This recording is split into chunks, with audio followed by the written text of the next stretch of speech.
The United States of America has been a superpower since the Cold War. To preserve this superpower status, it has always maintained clear-cut foreign policy objectives. In pursuing these objectives, the U.S. has attacked several countries in an attempt to change their ruling regimes. However, whenever it has done so, it has largely failed in these endeavors.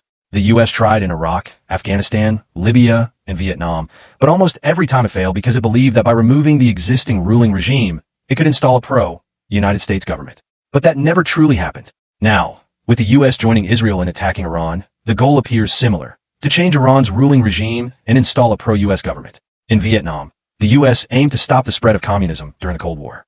However, it was unsuccessful. It withdrew in 1973, and eventually a communist government came to power. When the U.S. invaded Afghanistan, its objective was to remove the Taliban from power. But after 20 years, when it withdrew in 2020, the Taliban returned to power. In Iraq, the U.S. attempted to remove Saddam Hussein's ruling regime. Although Saddam Hussein was killed, what followed was an unstable government. In Libya, they killed dictator Muammar Gaddafi, but the instability that followed turned the country into a regional threat. So the question arises, will the U.S., along with Israel, succeed in Iran this time? Donald Trump once said in a speech that they would remove the regime and hand the country back to its people, allowing them to decide who should rule them. The U.S. may have expected that the Iranian people would be pro-U.S. and stand against Ayatollah Ali Khamenei. However, after U.S. and Israeli airstrikes reportedly killed Ayatollah Khamenei, protests in Iran appeared in support of the ruling regime.